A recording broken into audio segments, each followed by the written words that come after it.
Welcome to Two Bees in a Pod. I think the last episode I caught it, I said on a pod. You might have said it. It's okay. I don't even know the own name. It's Two bees in a pod, baby. CEO to the extreme over here. But today we've been doing a lot of CEOs, and this is a non-traditional CEO. He's got an incredible story. I'll let him explain it, but the gist of it is he got a bunch of cash stolen from a good friend. I'm not talking about a little bit of cash. I'm talking six figures and above. He went to go get it back. CEO doctors out there, hit me up. Do it. But he went a different way of going about it and got in trouble with the law and then created business basically out of his house during house arrest, and very successful. I've watched him grow from the beginning. It's been awesome to see. But we're excited. Big Luke Hovis. Yes, sir. On the pod today. So, yeah, we want to go over... God, that's had to be one of the worst introductions. No, yeah, there's a lot more to that leading up to me getting on house arrest. Explain. Do you want me to start from square one? Let's explain like your background. Where you got all that cash from? Me, I mean, I come from poverty, welfare, mom, single, dad in and out of prison. They were always a part of my life, but, mom, different boyfriend every year, jumping from school to school, just basic poverty, you know what I mean? Like welfare kid. So growing up at an early age, I used sports and whatnot, keep me kind of out of trouble. Even though that was always around me, I never wanted to go down that road. So I've never done a drug in my life, but I'm from a drug infested environment. I kind of just went the opposite of what everything around me was. So, which was good. So I did that for a while, about 15, 16, 17, 18, I'm a guy that likes nice stuff. And so, everything that I couldn't get because my mom couldn't afford it, I started stealing and robbing houses and, doing whatever I had to do to get money at that time, right? Because we were broke. So that started getting me in trouble. Well, my dad sat me down at about 18 years old after I caught my last case as a juvenile and said, everything you're doing now, you did 3 and 4 months at the boys ranch and juvenile hall, that's fine and dandy. You can get by that. But if you get caught now that you're 18 doing the stuff you're doing, you're going to be doing 5, 6, 7, 8 years. And that shit scared. Can we cuss on here? Yes. Oh, yeah. Okay. Fuck yeah.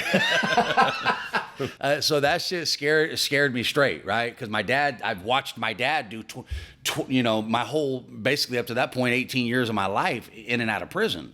And so I got scared and I was just like, okay, no more. So I really dedicated my senior year to just going all in on me, really, right? So was he in prison telling you this? No, he was home at that point. Got out. Okay. He was home at that point, yeah. And he sat me down. He was like, bro, you've been fucking up. What are you doing? This is what's going to happen. Because he knows where that life's going to lead him. Where it leads, yeah. Dude, just the backstory on my dad, bro. My dad's been shot. My dad's been stabbed. My dad's been caught on fire. My dad's lost his leg half from the knee down in a motorcycle accident. He's died 3 times. They brought him back. He's still kicking today, but he's a heroin addict. He still does drugs to this day.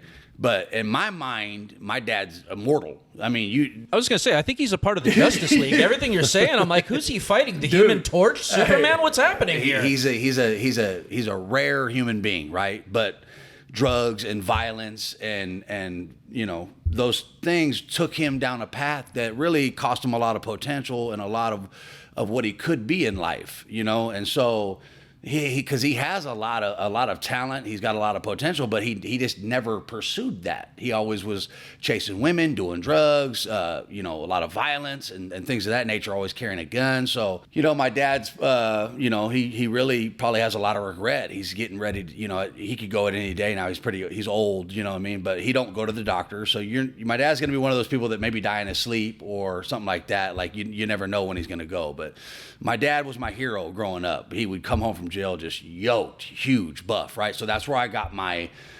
passion for working out. I wanted to be like my dad, knocking everybody out, making everybody laugh, and getting all the girls. That's how my dad was.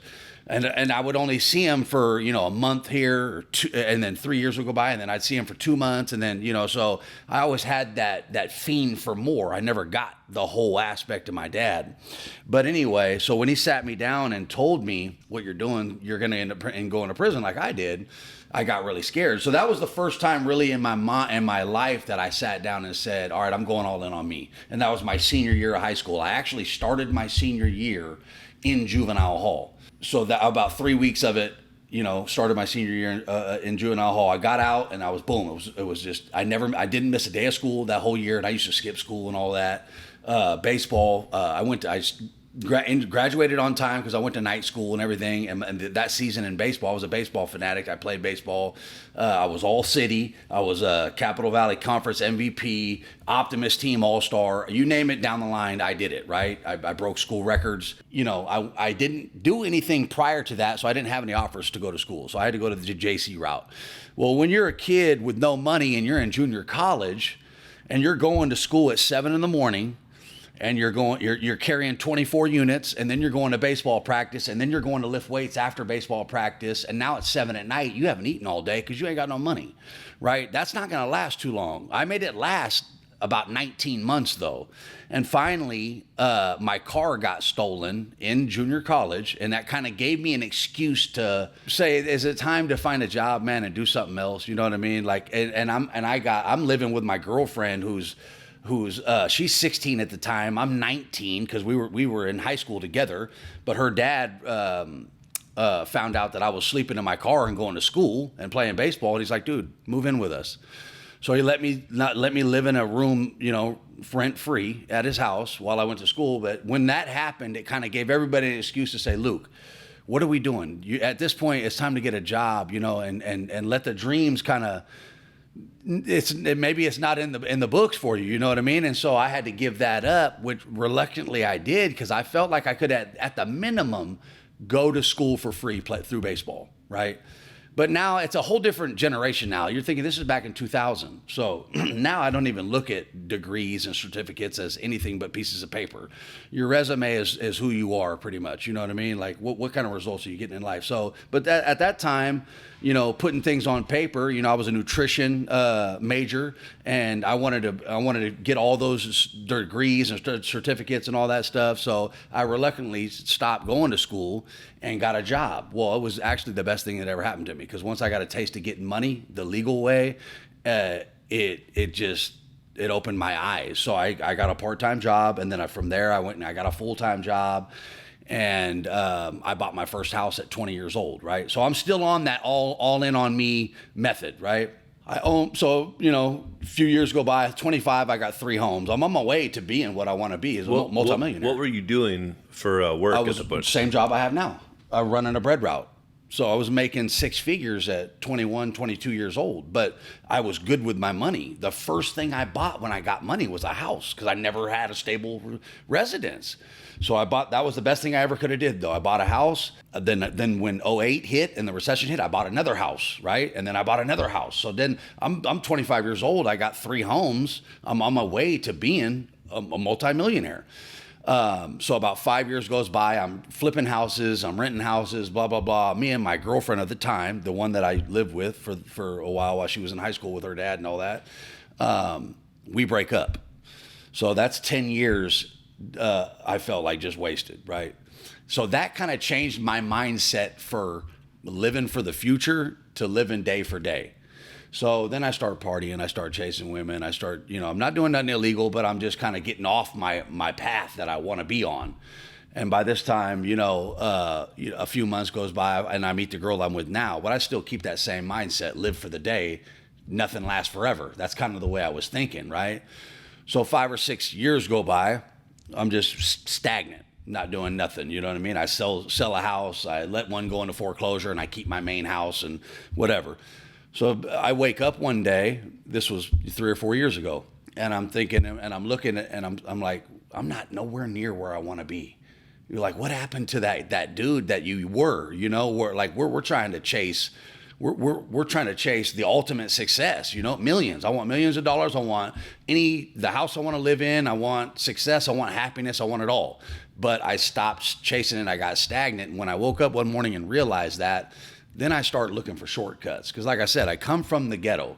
I've always had one foot in the streets and one foot out of the streets. So if I ever wanted to go back to them, I could get there. You know what I mean? So when I woke up and I found out I was not where I wanted to be, I started looking for shortcuts and I started selling dope. So I was selling dope, working, and still doing my fitness thing, you know what I mean? Going to the gym every day, nothing changed. I just was doing illegal things on the side. Anything I could do to make a buck, I was doing it. And a lot of that shit was illegal. Well, selling drugs was the main focal point of that. So I start selling dope for about 3 years. I get pretty big in it, right? I'm running it like a small business. I only deal with a couple people, I have a standing order with the guy I'm getting it from. All I do is put a text in, boom, it's at my house, a week later. Somebody told on me. They didn't tell exactly what I was doing, but they said the guy Luke, Big Luke or whatever he goes by on the streets, he's doing something. I don't know what he's up to. Obviously, whoever told on me got in trouble, and they're like, give us a name. And this guy throws my name out there like, hey, I don't know what he's doing, but he's doing something because he's making a shitload of money. He's got new cars. He just bought a brand new Escalade, but gold ropes, all this, whatever. And so they start watching me, right? So they're watching me. And the first time they start watching me, they're just doing, actually, I got watched in 19 and they didn't find nothing. So then that got washed away. They had to notify me. It's California state law now. You have to notify people that you watch, but you don't have to notify them during the investigation because it'll impede their investigation. So when you're done, right, they spent 90 days looking at me and they couldn't find nothing. They sent me the warrant in the mail. Boo, boo, boo. We watched you for 3 months. We didn't find nothing. Have a nice day. Right. So that was in 2019. Yeah. That scared the shit out of me, but I kept doing what I was doing. That's creepy as hell, right? I mean, there's got to be times you're like, it feels like someone's watching me. Well, they were. Like, 3 of them were. They were sitting in the car across the street or whatever, but yeah. I wish it would have woke me up, but it didn't. I was like, these motherfuckers can't get me. I'm too clean, right? I'm too smart. I'm a smart businessman hustler. So in 19, they send me that. They tell me that we watched you, we didn't find nothing, have a nice day. I keep doing what I do. So in 21, somebody tells them that I'm selling dope again. So right here, they're back on me. They're like, this motherfucker again? They're just doing drive-bys though, daily drive-bys, checking my house out, maybe following me to work here and there. So one day they drive by my house and there's a brand new Benz in my driveway. Well, the Benz that's in my driveway is registered in the girl's who was driving it and her man's name. Well, her man is a convicted drug dealer. So when they run the plates, his name comes up, his record pops up, right? So they're like, this motherfucker, so-and-so, I'm not going to say any names on here, but so-and-so obviously knows Luke and we know what so-and-so does, right? So now let's put fucking cameras up on the light pole across the street. Wow. I'm living in a rural area, so I have a half acre on the house that I'm in at this time, and there's no neighbors, right? So there's a big 10-acre lot across from me. So they couldn't really put cameras on other houses. They stuck them on the light poles because that's all that was out there. And they weren't light poles; they were telephone poles because there was no street lights. And I'll bring that up later. But so they put the cameras on the telephone poles, and they watch me. Well, they're watching me for 7 months, right?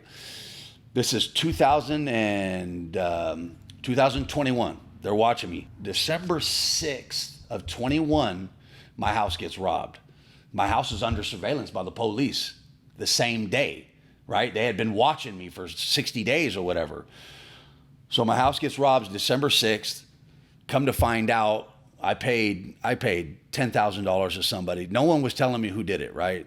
I wish I would have never paid the money because in the end it would have came out anyway. But I gave somebody some money for information because I didn't know who it was, and I was seeing red, bro. Like I wanted to get back. When they knew exactly where your money was, they knew everything. So when they came in, they had a plan. They knew where everything was. Yeah. So come to find out, right? I'll talk about that. December 6th, when my house got robbed, I paid information, found out. So it all led back to my best friend. Oh. My best friend, who I had been kicking it with every day for about 4 years. I met him 4 years prior, but we became super close. And we worked out every day for 2 hours a day. We did business things together, and nothing illegal. You know what I mean? Buy car, sell car, buy a Harley, sell a Harley. We did multiple business things together.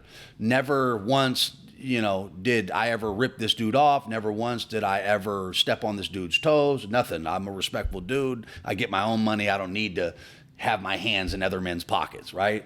But we were tight.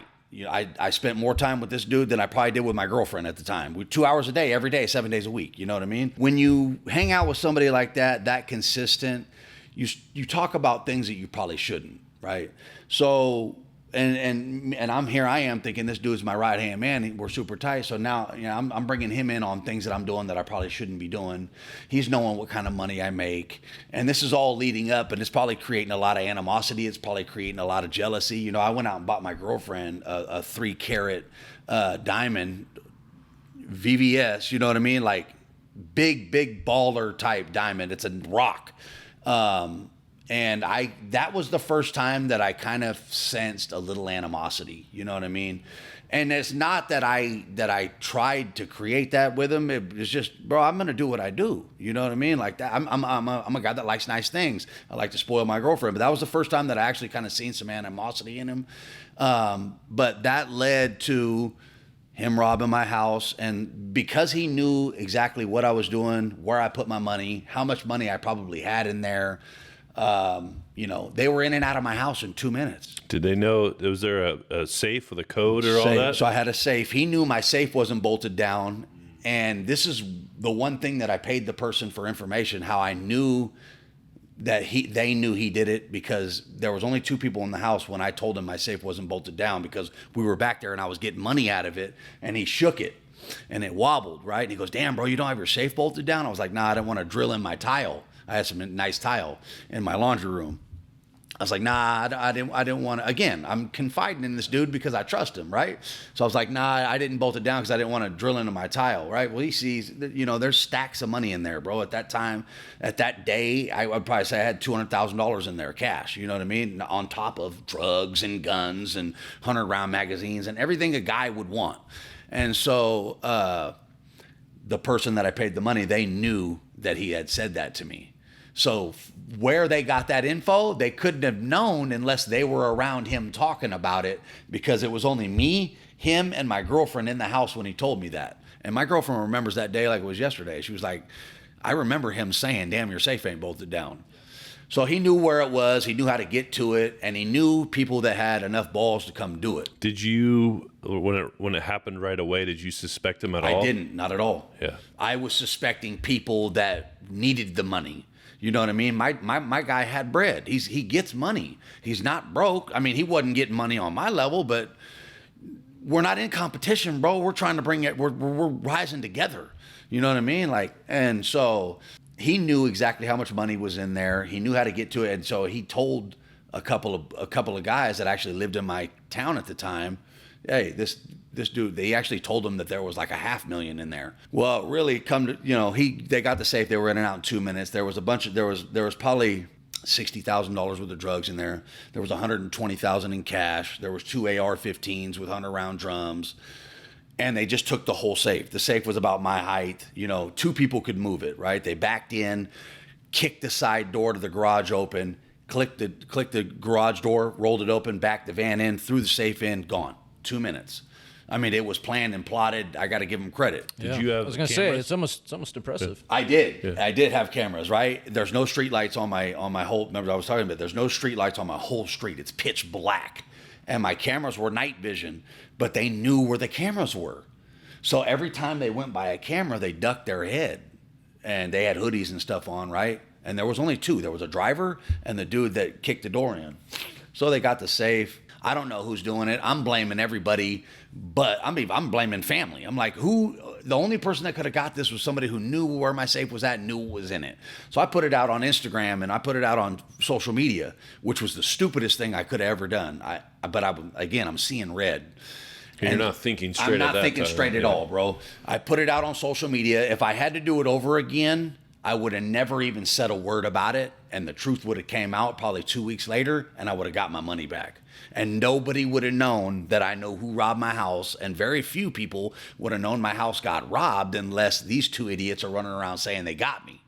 So if I would have had a chance to go over and do it again, I would have never said another word about it. I would have took my loss for that point in time, and then I would have got my money back. Believe that. But I was not in the right state of mind. Never have been robbed like that. So what happened when you found out, like, not only the betrayal, the money, like, that's... I called him straight up, and I said, look, bro, I know you got me, and I don't even want to hear no excuse, but I said, you know what it is, you know what time it is. If my money ain't back here by tomorrow, you know what I mean, then it is what it is. You know what I'm saying? So, and I haven't talked to him since. So I go out and I buy that next day when my money wasn't on my porch. I went out. I was not a felon at this time. I had 7 registered guns at my house. Those ARs they stole were registered in my name. I have FN 57, 357, 12 gauge shotty, 9mm. All these guns are registered in my name. But if you're going to use a gun, you ain't going to use a gun that's registered in your name, right? So I went and bought 3 ghost guns. I bought 2 matching 9mm and an AR pistol that were they were never put through the system. They're called ghost guns. You can't, if you kill somebody with one, or if you shoot somebody with one, you can't trace it to anybody. It's a ghost gun. So I bought 3 of them, and I start carrying a gun. I've never carried a gun in my life. I've always, hey, if you want to fight me, let's get down. But I've never, ever carried a gun. This is the first time in my life after I got robbed and started carrying a ghost 9mm everywhere I went, because I was looking for the people who robbed me. And if I ran into them, I was going to use that gun. And so I go to my dad's house, right? This is the craziest part. I'm in a rental car. My Escalade's in the shop. It was burning oil, so I had to take it to the shop for 2 weeks. They give me a rental to drive around. It's like an Cadillac XT5 or whatever, like the mid-size SUV, a piece of shit. And I'm driving this thing, and the center console is like, you can see through it all the way. So it has a spot in the bottom. That's where I put the gun. Keep in mind, I never carried a gun before. So I go to my dad's house and pick him up for the barber. I go to the barber every Wednesday. I take my dad. My dad's high as a fucking kite, bro. Like beyond high off heroin, to where it's like, I'm not taking you in public. It's embarrassing. You know what I mean? So I tell him that. I go, look, Dad, I got to go to the barber. You're going to miss today because I'm not going to take you out like this, blah, blah, blah. I leave his house, which is a known little drug house. It's no money's being made there, but it's a known drug house. Everybody uses drugs. I leave there. This is Del Paso Heights in California. I leave there. As soon as I get on the main street, I get pulled over. As soon as I get on the main street, right? So the guy comes up to my passenger window. My dumb ass has got the gun in the middle of the center console in plain sight. He comes up. He goes, hey, I pulled you over because you were on your cell phone. And I go, no, I wasn't. And he goes, hey, are you a cop? And I go, no, I'm not a cop. And he goes, you got a CCW? And I said, nah. And he's like, put your fucking hands in the air now. And I'm like, boop, right, automatically. And then I realized, motherfucker, you got the pistol laying right there, dude. So he pulls me out of the car. Long story short, takes me downtown. This is me getting arrested. Keep in mind, I'm still under investigation, right? The cops been watching me 7 months. They watched my house get robbed. They still never came and got me because what I think they did was they pushed up on the people who robbed me and said, hey, what'd you get in this safe? Oh, we had some dope and some money. Don't worry about it. We're trying to catch the big fish. You guys are just fucking minnows in the game, right? You're little bottom feeders is basically what they were. And so they didn't pursue them at all, even though they know who robbed my house. They watched it be done. I don't know this at this time, though. I don't know none of this. I know I'm going to jail for having a ghost gun. They bring me through the back doors of the Sac County Jail. Soon as I walk through the door, they're all wearing masks at this time. It's still 20. It's like 22 now, like early 2022, like February 1st, let's say. They all got the mask on for the COVID, right? It's still COVID sanctions and shit. And so I can't see who this guy is, but as soon as I walk through the back door to get booked at Sac County, one of the cops goes, how'd you guys get Big Luke? And I look at him and I'm like, do I know you, bro? And he's like, nah, let's just say you look like Big Luke. And I'm thinking, and I turn and I'm taking my picture and I'm getting my fucking blood taken and all that. And I'm like, I'm thinking in my head, where do I know this motherfucker from, bro? High school or something? I'm still not registering in my fucking head, bro, that something's off, right? So So they book me. I spend all day in jail. I get my paperwork. It says no bail, right? So I'm thinking, what the fuck, man? No bail. That threw up a red flag. So I get all the way down to the last tank. This is like 16 hours later. I got booked at 9 a.m. It's nighttime now. I get to the last tank and I call my girl. I go, hey, come down here in like 45 minutes. Be down here to pick me up. I think they're letting me out on my own recognizance because it says no bail. And she goes, what? So she smashes down to come get me. As soon as I get off the phone with her, dude, they're listening to all those calls too. A deputy comes and he opens the door. He goes, Hovis. And I come out. He goes, hey, you're coming back to tank 1. And I stopped. And I go, who the fuck told you to take me back to tank 1? My exact words. And he goes, we got a call from a detective. You might still get out tonight, but for now we got to hold you in tank 1. Right? I'm getting goosebumps thinking about that shit. So they send what is tank 1? Is that it's like the first holding tank. They send you in tank 1. They're still looking at what your bail might be. Tank 2, there's what floor you might go to. Tank 3, release. Okay, but then they're sending you back to the starting gate, right? So I'm like, damn, I can't win. Yeah. So I call my girl. As soon as I walked through the door, I called her back, and I'm like, dude, I ain't getting out. I go, they said the deputy told him to keep me. She goes, they raided the house. And I knew, bro, like, washed, you know what I mean? Like, I know what they found, bro. So what did you have in there? Everything? I was slipping because at this time I got, I got robbed a month prior. And I'm still just, dude, I'm still berserk, right? I'm still like, these motherfuckers had the balls to rob me, of all people. You know what I mean? I don't do people. Best friend. Yeah, and I don't do people like that, bro. I don't do people like that. When I was a kid, I learned from all those mistakes. And I never would. It's like me coming over here and plotting on your crib, bro. Like that, I don't do that kind of shit. I probably shouldn't have showed you, right? But that's what I mean. You never know. I'm like you are. Bro, check this shit out. This is dope, huh? Yeah. You know what I mean? Come over anytime. Listen, whatever. That's what kind of person I am, or I was. Mm-hmm. But when they told, you asked me what they found. They found I was slipping, dude. I had so many hiding spots at my house that they never checked. But my dumbass was getting lazy and getting complacent and just had my mind set on one thing, find these motherfuckers, praying that I catch them out somewhere, to where I was keeping all my shit in my floor safe, right? So I had 4.5 pounds of heroin in there. I had almost 2 pounds of cocaine. I had some pills in there that weren't mine. I was holding for a buddy of mine. I only had like $5,000 in cash, thank God. And then I had the 3 ghost guns. They found the one on me, and they found 2 more at the house, right? Those are big time felonies, bro, especially when you're in possession of that many drugs, right? And so I'm like, I ain't getting out. You know what I mean? So I'm thinking, fuck, bro. That was the turning point right there. Now from that point right there, I'm thinking in my head, as soon as I get up to my cell, bro, I'm thinking in my head, okay, the feds are probably going to pick this up, is what I thought. You know what I mean? So I'm in there for 8 days. My girlfriend's interviewing lawyers every day, 2 or 3 lawyers a day. But you didn't have a bunch of cash at this didn't, point. So check it out. Yeah. I'm going to get to that, right? So I didn't have a lot of cash in the house. So I just bought 2 dogs right before they hit me for $100,000. That's why my little play money in the house was gone. You got to keep in mind, bro, I just got robbed too a month prior for $120 and all my drugs. So I had to buy more drugs, make more money, and do all, you know what I mean? So I'm quick with it. I'm not going to sit around and just take a loss and not bounce back. And even though I'm not doing anything illegal now, that's the same way. So I'll get to that though. So they don't find any money. My girlfriend's finding lawyers and shit, blah blah blah. Then they finally give me bail, right? It's like $100,000 or something. So I need to come up with 10 racks. But they put a what they call like a 1093 hold on me or whatever, to where whatever money I use for bail, I have to verify where it came from. Right? So we're cool. You know, I got a bunch of money in the bank. My girl's got my ATM card. I'm good. As long as I can just get out of jail, make bail, I'm right back to doing what I need to do. I can make money in my sleep. So they seized my fucking bank account, bro.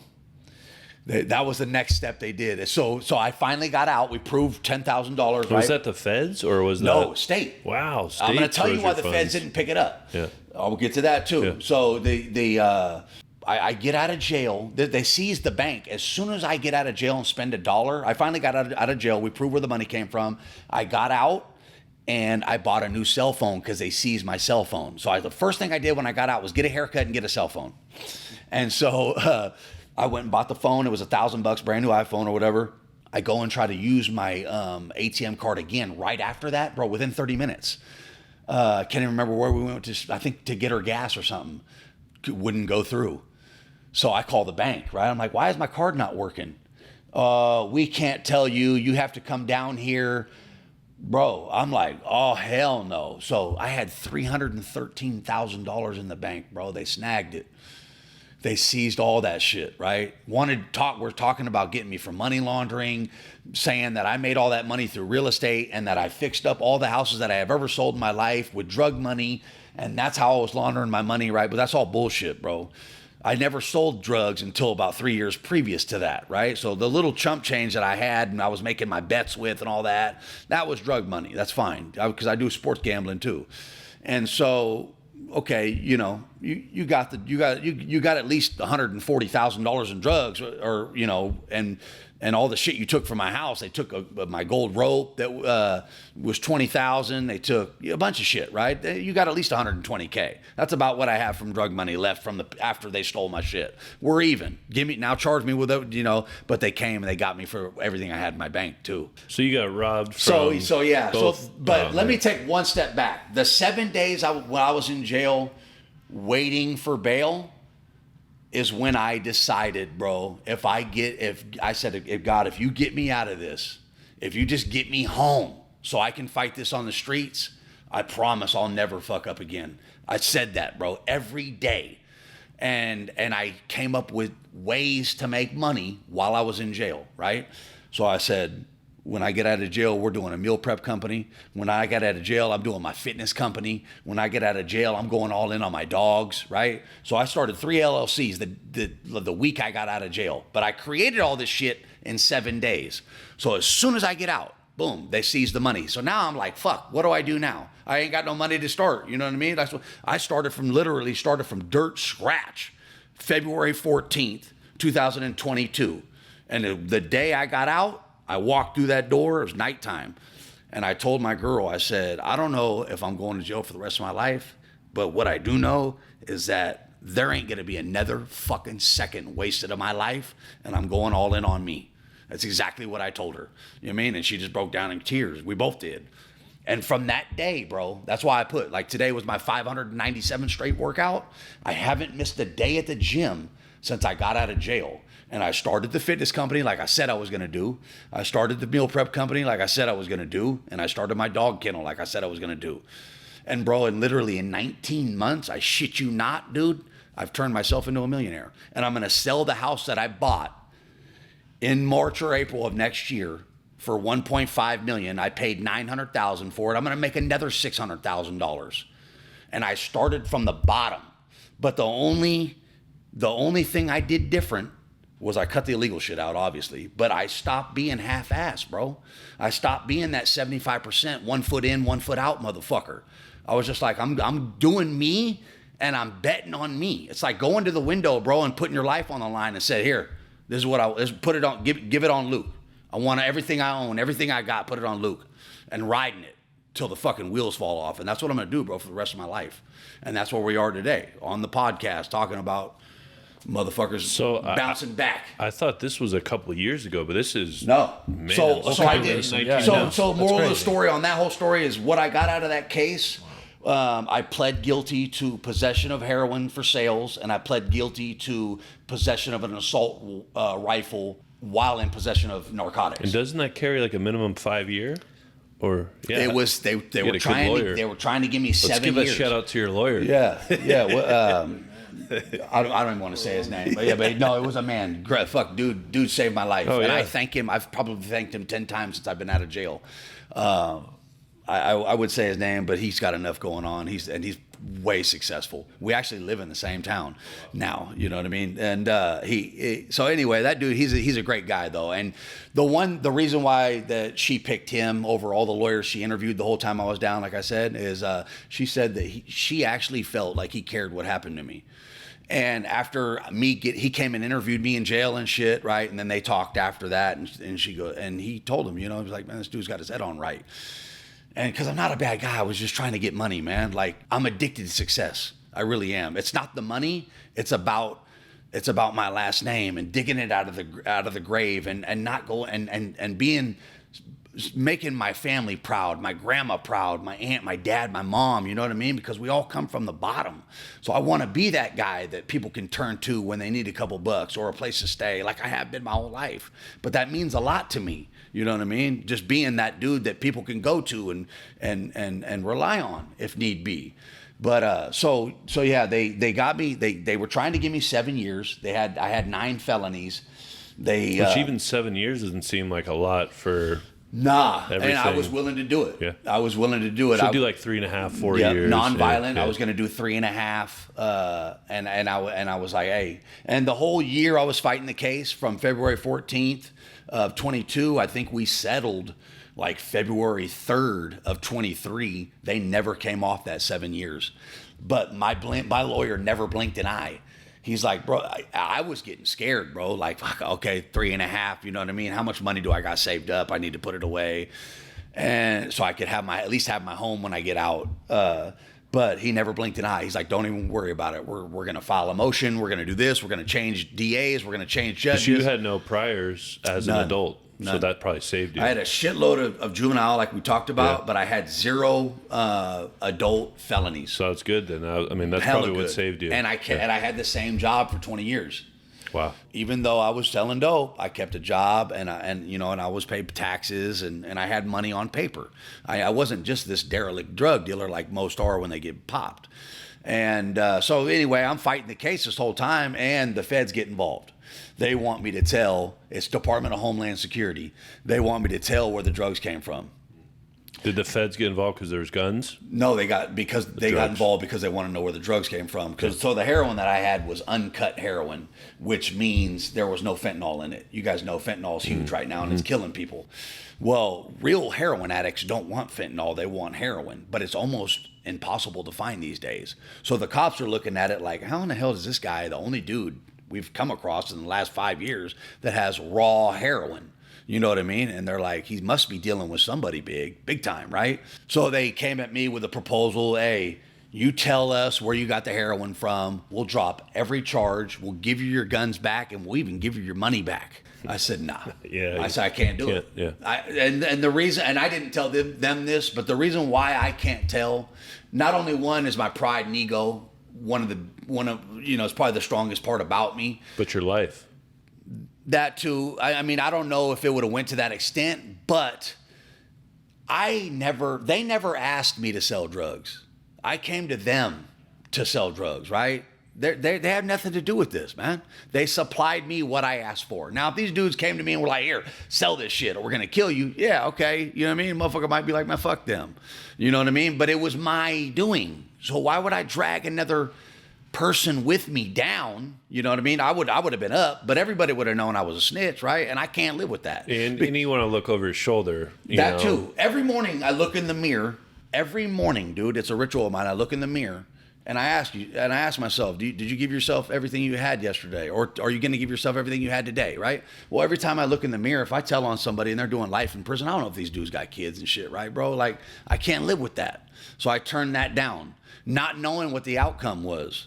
And to me, I'm more proud of that than probably anything I've ever done in my life.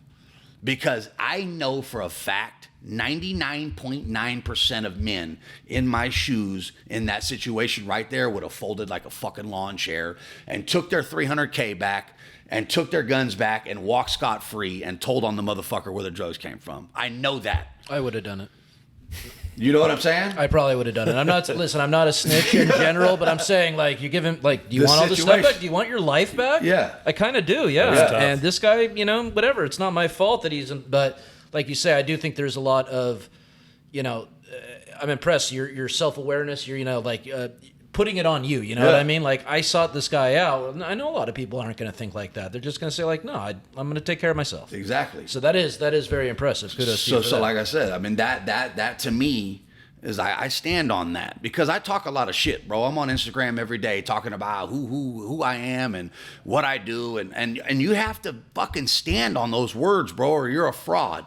And that's why I'm on there every day. And it's recorded too. It's recorded. They can go back and they can grab all that shit, right? You're like 280 the year after. Like, what the hell happened with those 577 days? Yeah. So I really take that shit serious. Like, I take my last name, Hovis, I take that serious. I don't want anybody to ever be able to put smut or dirt on my name.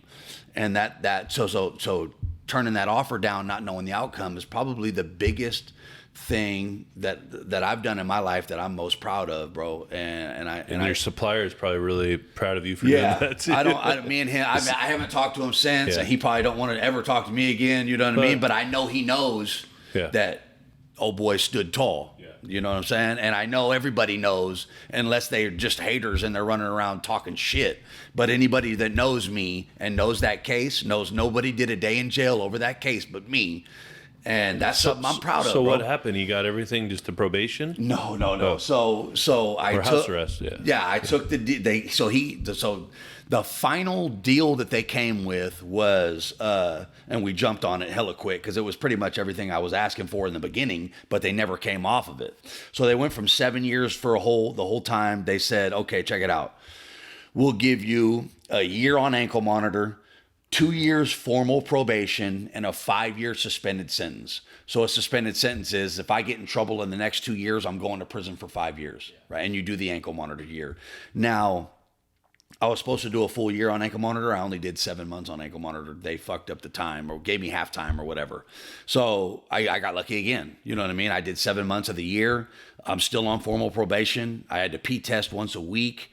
And now I got the 5-year suspended sentence, bro. And I'm off ankle monitor. We're moving.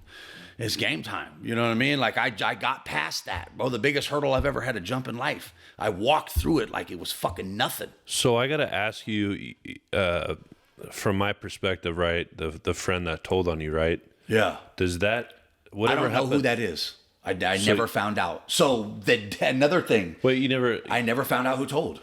No. Your friend though actually did it. Oh, right? yeah. So how hard was that? Like, how did you wrap your mind? For me, it would just eat me up. Did you just have to let it go? It did for a little bit. It ate me up for a little bit, and it wasn't about the money because I've made that money back. It's the betrayal of a friend. It's the betrayal. It's the worst. ego and the pride again, like I was talking about earlier, getting in the way.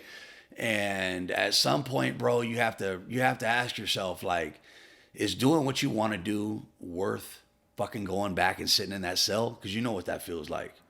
And you know that's what it's going to lead to. You know what I mean? Because what he did to me isn't about, let's get in the front yard and fight. That's not what that is. You know what I mean? And so that's a good start. It can be that. Yeah, it can be that. It definitely can be that way. I don't think he wants that, but it can definitely be that. Have you ran into him at all? I haven't seen him. I haven't heard from him. Same town, right? Same he town. He probably is out here. No, he's in Sacramento somewhere. But, again, like I said, that shit's all in my past. And I really honestly don't even think about it anymore because you're too focused on your business. I'm so focused on me, man. Like, and how many days have you worked out in a row? You said 597 today. 597. I did legs this morning. Wow. Christmas? Have you been sick? Flu? Christmas. I went to Excel Fitness in Fair Oaks. It's open 24/7. One of my clients. Yeah. Banged out legs in there on Christmas morning. I called it the Christmas morning massacre. Yep. We did that. When you got the flu, or did you get COVID, or? No, I had COVID. That shit didn't do nothing. It's a cold. To me. Yeah, it's nothing, bro. COVID's nothing to me. I walked. I didn't even feel that shit. I wouldn't even have known I had COVID unless if I didn't taste. I couldn't taste and smell. I had that same situation. I mean? Shit was. My grandma's 90 and has emphysema and fucking walked through COVID. So I don't even want to hear anybody's bullshit about COVID. We always talk about it. Gosh, over and over about how we want to bring COVID back because it was the best. Hey, bro. You could fly and there was nobody. It was like a worldwide vacation. Yeah, it was crazy. I went to resorts and there's nobody there. It was half off. Yeah. I'm like, this is great. No traffic. I ended up getting COVID.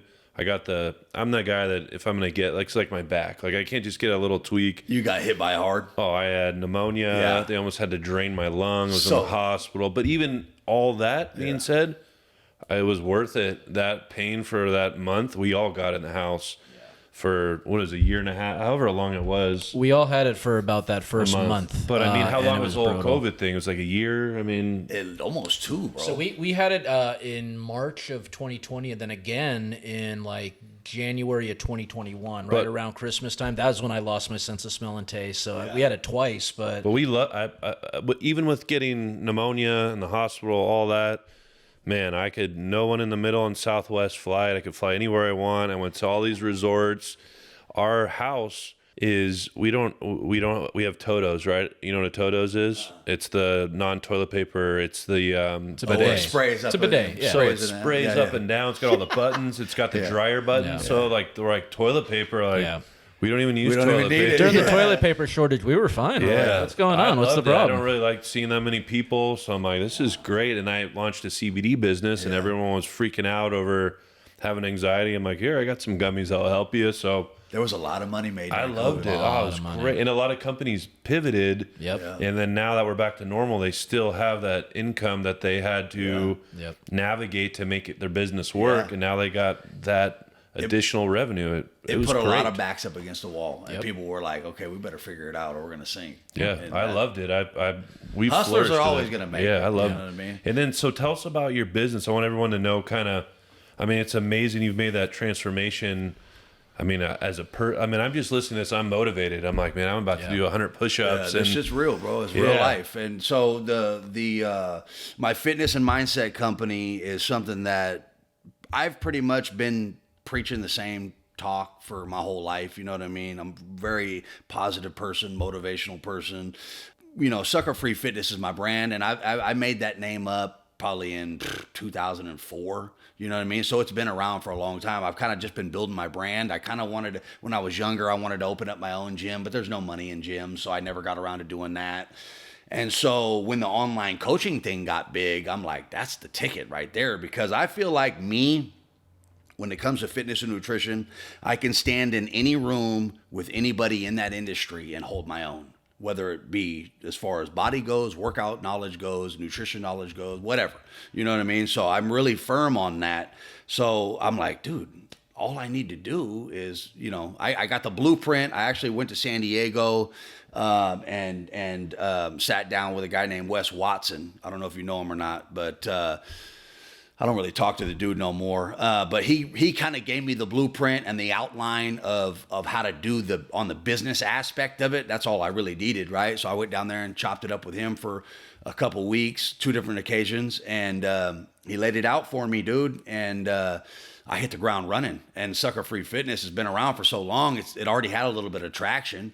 And I got in the best shape of my life because I knew if I'm going to be preaching, I need to lead by example, right? Anybody can run their mouth, but is everybody going to do what it takes? You know what I mean? Like the 597 in the gym every day. Like I'm no one else is doing that. You know what I'm saying? I walk around all year with a full blown 6-pack. There's not a lot of people doing that. Bodybuilders get fat in the off season. You know what I'm saying? So I just lead by example, that I'm super passionate about it. I turned the meal prep company over to my girlfriend. I gave her that. That's her. I don't take a dime from it. I let her do that. We do the dogs together, and Sucker Free Fitness is mine. And that shit's growing there. I have like 51 clients as of today, monthly clients, yearly clients. That's all different. It's reoccurring. I have like 4 different type of commitments. You can do a month, you can do 12 weeks, you can do 24 weeks, or you can do a year. The longer you commit to me, the cheaper the price gets. And what's interesting, so I know we've talked about, I have a supplement background. Yeah. I started a supplement chain 15 years ago. And so I know that industry real well. And what's interesting about you is you've always had the fitness part down, right? You always lifted heavy, and but seems like 2 or 3 years ago, I was looking at your pictures, and you've developed into what you really want to look like. And we've talked about it, and it's nutrition. You never got your nutrition really dialed in until recently. I knew what to do, but I didn't do it. And that all comes from discipline and mindset, bro. And that's what I try to tell these people, that when they get on my thing, like, wait, we can all eat whatever we want. Look at everybody in the gym. They all look the same. I just got off ankle monitor I was on ankle monitor for 7 months. I go to Gold's Gym in Citrus Heights. I walked through the door the other day for the first time. There's 90% of those people look identically what they look like when I left. So what the fuck did you do in 7 months? You did nothing. Who wants to run in circles all life? You know what I'm saying? Like, hey, dude, if you're going to waste an hour or 2 hours in the gym, why not get the results for it? And it only takes a couple small adjustments, bro. And nutrition is, so I you know about my back injury, so I wasn't able to lift. Yeah. And trust me, I'm one of those guys. I was on the treadmill, like running, like, don't be a pussy, like, don't be a bitch. Like, you know, my girlfriend would walk out and be like, who are you talking to? I'm like, myself. But I got to the point where my back was so bad, I needed surgery and all that. So I'm like, all right, I got to get on my nutrition, right? So, gosh, I fell off again. You know, it's hard when you're working out, and, you know, it's like the whole combination. You sweat, you don't want to ruin it with a meal. But I hunkered down for 4 weeks. Just 4 weeks. No cardio, no working out. Just nutrition. And I got to my weight that I was in, I think, remember, it was like 225. I wasn't that weight till, gosh, in college, my senior year, when I went from tight end to receiver. I dropped like 10. So it was all nutrition. And so I'm like, man, like, I knew nutrition was important. You didn't realize how important, though. I mean, you can get away with even not doing cardio. And just nutrition and just working out, and you don't have to go crazy I know you go a whole new level at the gym, which helps, right? Yeah. But you could honestly work out, and you probably don't want to hear this, but, you know, if you 3 to 5 days, you don't need to do part, but your nutrition's got to be. That's such a big part. And you don't do any steroids or anything, right? No, but speaking on what you said about no cardio, right? You weren't even doing cardio. You were just eating right. Yeah. I just went 7 months. I built my own gym at my home to work out while I was on ankle monitor. I didn't have no Stairmaster in there. Stairmaster is like my go-to for cardio. I didn't even have that. All I did was tighten up my diet and make sure that I was going to, you know, I needed to keep them abs, right? So I wasn't going to be able to do cardio for 7 months. And I lost a little bit of like veiny look, you know what I mean? Because I'm not as lean without cardio. But my diet kept me just as lean, damn near just as lean. I'm probably like maybe 1% or 2% of body fat. That's it. And I can wipe that out quick. But I used to do stairs, because I have it right here, 45 minutes in the morning and 45 minutes before I go to bed every day. But my nutrition wasn't. If it's not right. No, it didn't even matter. So I didn't do any of that cardio. So it's an hour and a half of cardio. Yeah.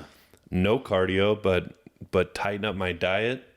You can't outrun a bad diet. You can't. You I could run tried. 10 miles. I did tried. too. I did that. I tried You've to seen me. Yeah. I've tried to outrun a bad diet for 15 years. And I'm like, I outwork everybody. I can eat whatever I want. That method, though, sure, I was big. I was 250. You know what I mean? I could bench 450. I could squat 400. Well, you look good with a shirt on, but you want to look good with a shirt off. Exactly. That's the difference. And everybody has the look that I had, the bulky, big bench guy. You know, and that's what I refer in with a little bit of a gut. Like, I never wanted that. I want to pull my shirt off and look rare. You know what I mean? I want to be rare. I don't want to look like everybody else. Did you have a six-pack at any point in your life? Did you grow up like when a I was skinny a kid? At 17, 18. Okay. You know what I mean? Yeah. And then I lost it, but I've been working out for 20 years now, straight. Yeah.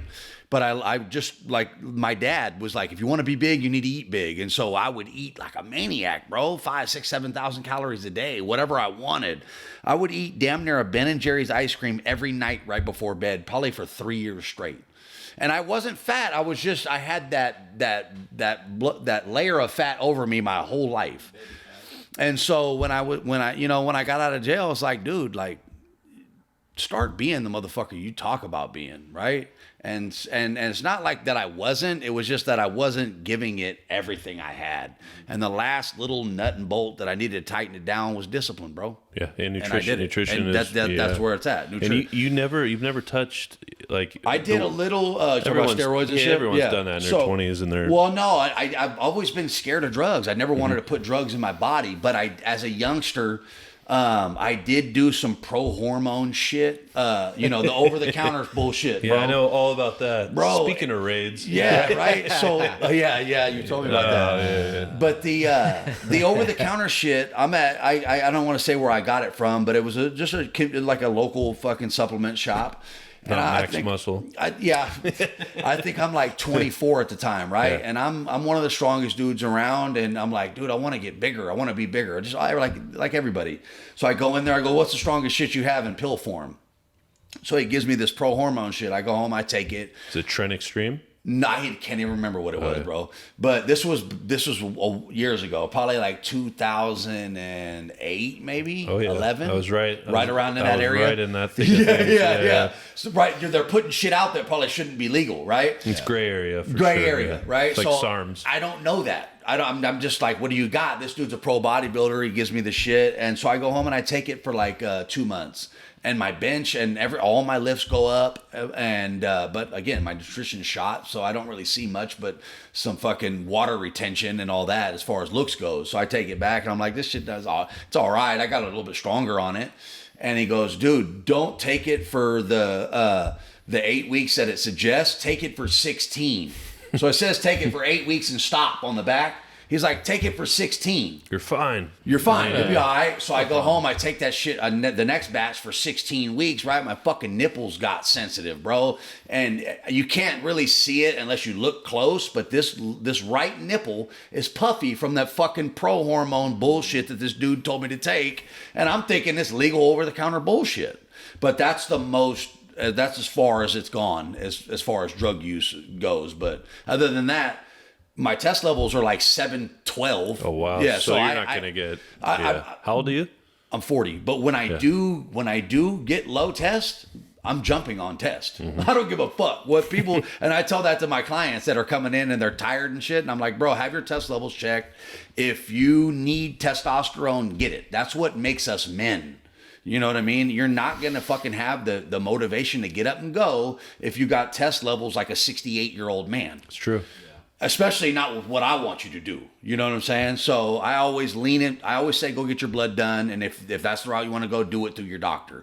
We ain't doing this black market shit. Because I know where that was some over-the-counter shit. And the dude, I got a puffy nipple over the shit. Yeah, a lot of that stuff, the over-counter stuff back then, it was like a syringes. And because basically when you take a pill, it's got to go through your liver, right? Yeah. When you do an injectable, it bypasses your liver for the most point. So...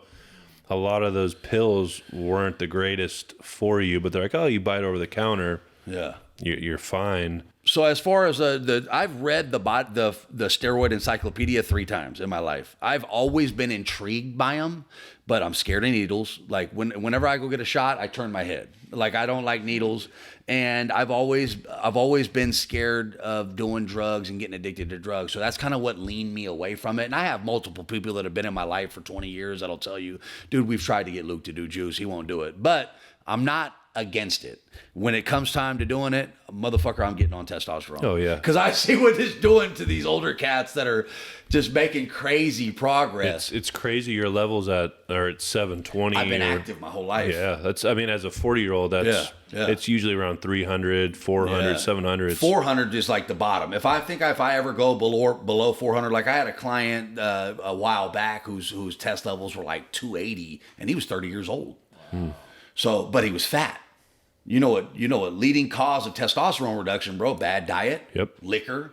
Non-activity. Dude, what is your test? Yep. I was just going to say, I kind of don't want to know now. It's like 3. Right? So guys only really start tripping off their test levels if they're pardon my language, but if their dick stops working. Yeah. But as long as motherfuckers can get hard-ons, they really don't care. Not a problem. That's what I mean. So he's like, fuck, I don't need tests, It right? works. But it does the trick, ladies. But if you drink consistently and you're not active. I don't drink consistently. What are you talking about? I used to, but yeah. And your diet's bad, and you know what I mean? Like you're putting a lot of... describing Tim. Yeah, this is like if you were creating me in like a box, you're doing it. Like it's like weird science. You're creating me right now. So with me, bro, like I've never done drugs. I don't drink. I maybe drink once a year, twice a year tops. and it's a one night thing. I bet you're a crazy drunk. I'm a fun motherfucking drunk, bro. I'm a fun drunk. I dance like a motherfucker. And all love that. it. I don't need to be drunk to have a good time, but when I want to take the edge off, which is once or twice a year, I just go out and get shit faced. Are you allowed to have cannabis on your probation? Is that? I've never smoked weed a day in my life. I've never had a cup of coffee. I've never had a beer. Wow. Yeah, this is legit shit. Is it bro. because the way you grew up, watching your dad, you're like, I don't want to get anywhere close to that? Both my grandpas are alcoholics. My dad's not, but both my grandpas are alcoholics. My uncle's an alcoholic. So you watched all the negative parts. all I got that you touching that. I wanted to play pro baseball. Yeah. And so I was like, if I'm already limited talented wise. I saw you throwing the ball the other day. Yeah. You had like that 1950s glove. yeah, the old three finger. awesome. Was it Yeah. Ty Cobb out Yeah. there? Yeah, okay. Rogers Hornsby over here at the throw, but yeah. So I've always been limited as far as talent and potential goes, as far as athletic ability. So I didn't want to put myself in more of a hole by doing drugs and drinking and shit. So I always stayed away from that stuff. But that's what's led me to, obviously there's a reason why I have high test levels, I believe, and it's from never doing drugs, never drinking, no coffee. And I do my pre-workout every day, but I've worked out for 20 years straight, 6 days a week. You know what I mean? Like those things make your test level stay high. So people listening, they're like, all right, I'm sold, right? I want to get on, Sucker Free Fitness. What does that look like as far as what is the monthly charge? So if you sign up for a month, it's $300. And where do they sign up? It's you just DM me on Instagram. What's Sucker your Free Fitness. Sucker Free Fitness. Sucker Free Fitness. Yep. Okay. Oh, and I'm on Facebook under Lucas Hovis. That's my real name. And then so say I know we've talked a lot about it, and like how would that look? I'm like, all right, Luke, I'm ready. Let's go. You'll reach out to me. I'll give you the basic guidelines or principles of what the program consists of, and then I'll send you price points with the commitment options. And then when you commit to me, then I'll start giving you more answers on what we're doing, what we're about, what we can do, what your goals are. But you're doing diet, you're doing All that. motivational, you're doing... We got full diet plan, custom to their body, their goal. What does that run? Just the diet part? 'Cause that's separate. I don't do it separate. It's either get on my program or don't. Got it. So I want full Commitment. I want you to be fully engaged with me. So it's nutrition, it's workout, it's mindset, it's weekly check-ins, it's weekly weigh-ins. And so I've been interested. I mean, we've talked about it. So my situation, there's a lot of people that have issues, right? We're all broken at some, especially athletes. What would that look like? So for I can't lift like I used to lift. Cardio, it's just I'm limited right now, right? I have back surgery, all that good stuff. Do you cater? I can, develop a program. This is my motto in life, bro. There's a way around every obstacle life throws us. We can sit back and make excuses, or we can fucking go all in and get it done. You know what I mean? Like, if you want to lose the weight, bro, we lose the weight. Because at the end of the day, it's say nutrition. If you can just do that, I mean, that's huge. It is huge. And that's no matter if you're broken, you got a bad hip, a bad knee. Yeah. It doesn't matter what you put in your body. That's on you. Yeah. I mean, the thing about nutrition is if you're just trying to lose weight, everybody knows it's basic fucking calories in, calories out, right? Now, if you want to lose weight and look good by the time you lose 50, 60 pounds, 100 pounds, I got a guy on his way to losing 100 pounds. The motherfucker's going to have a six-pack when he's done. How long has he been with you? He's been with me 6 months now. And he's down 100 pounds. He's down 60 pounds. Wow. But he will be down 100 when he's done. And he won't stop until he loses 100. So he bought it. He's all in. Yeah, he's all awesome. in. I work out with him a lot. Is he that older guy with the goatee? The guy? Yeah, he's only 33 though. What? Yeah. Wow. Yeah, he's 33. Yeah, he owns his own business and stuff. That's why. And that ages you right there. His name's Ryan. He's all in. He's all in, and he's kind of learning as he goes. He's kind of he lost his dad. His dad died. He just kind of needed some guidance, man. And that's what I do. You know what I mean? I never called myself a leader because leaders don't lead with their mouth. I could call myself a leader all I want, but if I'm not fucking providing action and example for people to follow, What kind of fucking leader are you? So I don't run around saying, let me be your leader or whatever. I just lead with the correct example. And everything that comes out of my mouth, I stand on as far as principles and morals and the blueprint that I provide. I apply it to my own life daily. And what you've being in the industry so long, seen everything from the steroids, the pro hormones. I've seen everything, and what you've been able to do with your body, no homo, is crazy. Is incredible with no steroids. Yeah, it's crazy. I mean, it's to be your size with a 6-pack. People don't realize how hard that is. It is, but I don't want people to think I'm a monster. I'm only 205 pounds. I'm 6 foot 205. So when but you look 235 right exactly. now. So that's the thing. It's a perception. It's the muscles. Yeah, it's a different. It's perfect symmetry, things of that nature. But that comes from knowledge of working out. And when I was 250, I used to get accused of steroids all the time then too. So it really don't matter. Fat, skinny, you're still on juice no matter what. If you get results in any aspect of life, everyone's going to fucking call you a cheater. Because results are so fucking uncommon. These people show up every day and they never get the desired result they're looking for, and they keep doing it over and over and over again. And I think people just need someone yelling at them. Honestly, I think that's it. Like for me, I know what to eat. I know how to lose 20 pounds in 6 weeks. I've dedicated my life to nutrition. All through football, through college. Like I know how to do it, but I need someone like, hey, put those urban fries away. You don't need that. But for me, so I'll tell you my nutrition. I can go really, really strict, but I need that one meal, and that's my problem. And you can have it, bro. Yeah. But here's the problem, though. I have that one meal. For example, we'll go Sunday. Sunday's my cheat day. I do a 12 to 7 fast every day, right? So I get a taste on Sunday. I get my urban fries from Jack's Urban Eats. I get my chicken sandwich. And I'm so happy. I got NFL on. I'm just like, this is the best. That's the best. I eat it. I'm like, man, that wasn't so bad. I got chicken in there. It's all right, And but then guess what happens Monday? Guess what I want Monday? Urban fries. And guess what I had Monday? Urban fries. Yep. And they messed up my order, and I got 2 orders of urban fries. That's why you offered them to me. Like, it's weird. He's like, hey, you want these fries? I'm like, no. I got 2 because they messed up. And I'm like, yeah, I got some urban fries. And he looked over. So that's my problem is I'm weak when I get a little taste of it. I'm like, I want some more of it. But if I had to talk to you Monday morning. Well, yeah, if you have to weigh in every Friday like you do on my program, there's gonna be decisions that need to be made. Do I want to fuck up my weigh-in? Do I want Luke in my inbox saying like, "What the fuck are you doing, bro?" And do I makes you look bad.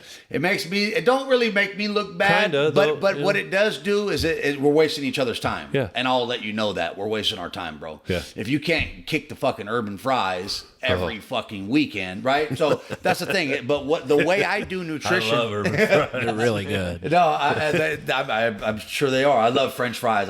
Ketchup is what I go to. But anyway, if you can, it's macro manipulation. So if you need 2 cheat meals a week, you can have 2 cheat meals, but you don't want to have 2 cheat days. Or you don't want to have a cheat day, right? You don't want to, and if you, at some point down the road, you can get to that to where we're carb cycling, and every Sunday you could throw 3,000 carbohydrates down your throat and it not be a problem. Your body's just going to suck it up. And then Monday you're right back to your routine. Can you create, so I like the 12 to 7 fast. That works for me as far 12 as midnight? No, 12 at noon. So my first meal is at 12 and then I stop at 7. So I only eat 7 hours a day. So you're going 5. So noon. You're going 7. What? So you are going 7 to 12 without eating. 15 hours. 15-hour fast? Yeah. And I can do that. Like, why do you do that, though? The whole calories in, calories out. That's the only way for me to maintain my weight to get it lower. But you don't need to fast to do calories in, calories out. True, but it just makes it easier. So there's 7 hours window that I can consume food that I can keep my calories down. If I have it for the whole day, I'm like, oh shit, so check here's a this bar, out. That's my mindset. If you go and find out how much calories you burn at a resting rate, right, doing nothing all day, let's say it's 2,000. Can you do all that, or do you? I don't do that, but you can easily have that done and give them to me, right? Okay. Any doctor will do it for you or whatever. You can go to, there's places that do it. But let's say you burn 2,000 calories every day doing nothing, just sitting here doing the podcast, right? And I say you can eat 1,500 calories every day. I don't give a fuck what you eat. If you eat 1,500 calories and your resting caloric burn is 2,000, you're going to lose weight. Yeah, The calories in, calories out. Yeah. You could eat Twinkies all day, bro. As long as you don't go over 1,500 calories, right? So that's the basic fucking idiotic terminology. Calories in, calories out. You don't need to fast. You're killing yourself with that fast shit.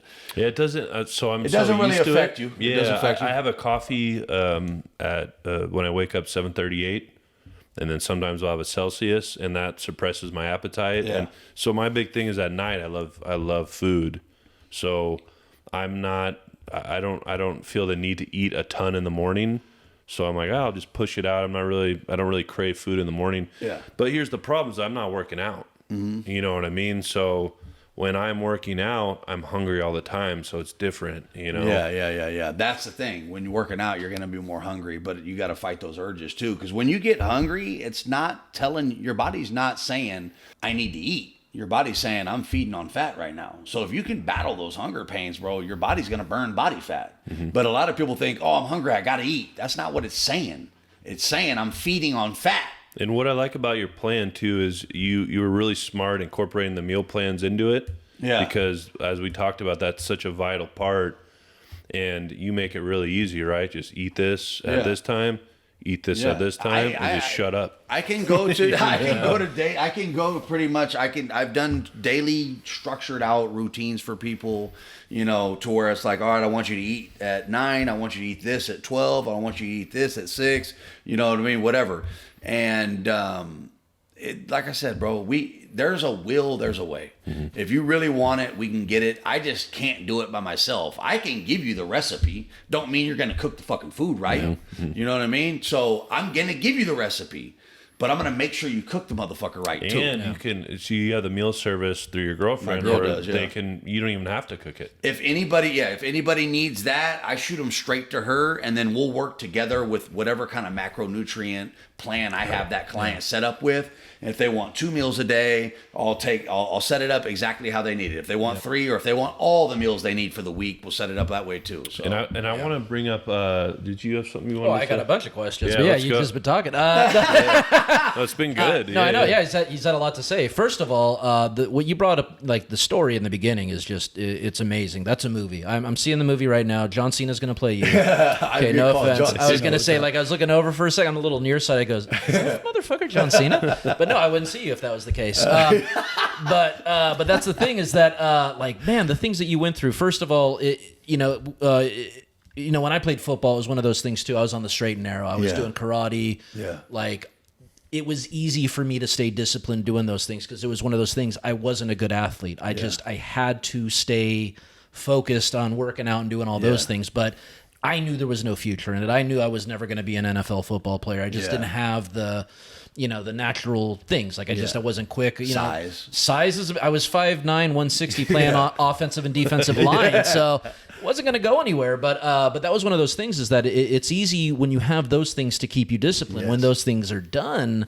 it's a hell of a lot harder. And so, first of all, my hat's off to you, because being around all that stuff all the time, I think sometimes it is even harder to say no to, because it's there, right? And you know, hey, maybe one day I do want to try some of these things that I've been seeing. You know, it looks like heroin looks like a lot of fun. I was going to say, I don't know if you still got that plug, but but yeah, it's and so real quick, one thing too. I didn't bring up, man. I have a brother that's OD'd on drugs at 19. He died. You know what I'm saying? I'm really sorry to hear that. And so there's a lot of shit that's been going on. Like a lot of people in my family that were raised around me. My cousin, who's like my brother, man, he's homeless right now, and he seems to be okay with it. You know what I mean? My other little brother, you know, dude's got all the talent in the world, but he doesn't want more out of life. So he's down that same road. You know, so it's like my brothers and my cousins, and it seems like I was like one of the very few, bro. My aunt tells me all the time, it's like, God blessed you. Like, I believe in Jesus. You know what I mean? I don't go to church every Sunday because I feel like a lot of people that do go to church in that church are hypocrites, and they talk about a lot of stuff that they don't do, and they don't practice what they preach. So I don't need to be around those kind of people. Now, there are some people that are walking the line, and they're on the front line and doing it how it's supposed to be done, and amends to them. You know what I mean? But I don't need to go to church every Sunday to prove I have a relationship with God. You know what I'm saying? I do that on my own, and I don't Bible thump or none of that. But, I have been blessed in life, and it all starts here, bro, with mindset. Well, and I was going to say, a lot of the things that I saw on Instagram was all about discipline and self-discipline. I think one of my favorite lines you said was, you don't have a drinking problem, you don't have a drug problem, you have a discipline problem, right? Because really what it comes down to is those things are out there. Yeah. If you want to find them, you can find them, right? But you have to have that discipline, that mindset to do that. And like I say, that seems to be the thing that you really hammered down, and it makes sense that you expect people to do the same. Like, if we're going to do this, you have to be disciplined the way I did it, because this is what gets results. I'm trying to remember the other thing you said. I think you said women lie, men lie, but results don't. They never do. And like, like I said, you had a lot of good tidbits there. I'm like, man, this guy's good. You gotta start a shirt. I just said shart. I already did. I'm just killing it today, but you should start a shirt company. Yeah, I thought about it, man. Yeah, There's just not a lot of money in clothes. Yeah. I've ran hoodies and joggers and shit like that. I mean, it's you gotta come out with your own product line. As people don't know, that's what I do. And I'm like, I know. Man, we would crush You think I'd hit it or what? Oh yeah, we have like this new all natural fat burner that's has your name written all over it. Yeah. But wait, hold on. There's something else I have to get to. Sorry, you talked bro, about. I didn't mean to cut okay. you off, You're bro. okay. You talked about we're three. talking about dogs. Yes, I was going to say you talked about 3 things that you did, and you talked about the dog business. I want to get into this first of all, and also. I was checking out your Instagram. I Insta-stalked you, as I do for most guests here. I want to know what's going on. I'm glad you did, guys. But there was only one, not only one, but there was one post in particular that I was just like, okay, I really like this guy. And it was White Boy Rick with a with the gold chain on. His French Bulldog's got this gold chain, and I'm just like, okay. His White Boy Rick, I was like, okay, I'm a fan. But yeah, tell me about this dog kennel business. Well, White Boy Rick is a platinum lilac fluffy that we just had. He's like 4 months old, but dude, he's adorable, bro. He's got a coat like a polar bear. He's so sick. But no, yeah. So I've been against dog breeding my whole life. I swear to God.